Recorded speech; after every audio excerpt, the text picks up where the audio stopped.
வணக்கம் நண்பர்களே, வாங்க வீடியோக்குள்ளே போகலாம். இன்றைக்கி என் பையனுக்கு சத்து மாவு கொடுத்துருந்தாங்க. அதில் எப்படி புட்டு செய்யலான்னு பார்க்கலாம். முதல்ல தண்ணி நல்லா கொதிக்க வச்சுக்கணும். லைட்டாக சூடானாலே போதும். லைட்டாக சூடு ஏறிடுச்சு. ஏறினதுக்கு இப்போ பாக்கெட் உடச்சிட்டு பவுலில் போட்டுக்கிட்டோம்.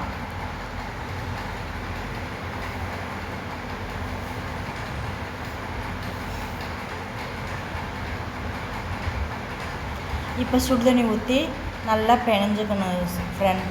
பிணைஞ்சு நல்லா கட்டி இல்லாமல் இந்த மாதிரி உதிரியாக இருக்கணும். எங்கள் சேனலை பிடிச்சிருந்தா லைக் பண்ணுங்கள், ஷேர் பண்ணுங்கள், லாஸ்ட் வரையும் ஸ்கிப் பண்ணாமல் பாருங்கள். நாங்கள் நிறையா விஷயங்கள் உங்களுக்கு ஷேர் பண்ணியிருக்கோம். இப்போ அடுப்பு பற்ற வச்சாச்சு.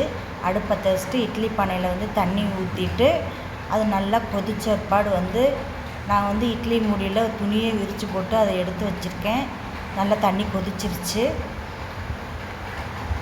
நல்லா கொதிச்ச பாடு இப்போ இட்லி பானையில் உப்பு போட்டு வச்சுருக்கேன். அதை எடுத்து நான் இட்லி பானையில் இது மாதிரி குழி மாதிரி எடுத்து வச்சுக்கணும்.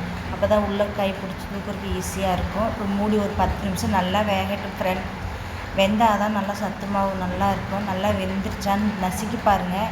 இல்லைன்னா கை தூக்கி உதிரி பாருங்கள். நல்லா பொழுன்னு இருக்கும். நல்லா வெந்துருச்சு பாருங்கள். இந்த ஸ்டேஜில் இறக்கிடலாம். இறக்கி பவுலில் போட்டு கட்டி இல்லாமல் எடுத்துக்கலாம். ஏற்கனவே நம்ம கட்டி இல்லாமல் தான் போட்டால் கட்டி இருக்காது.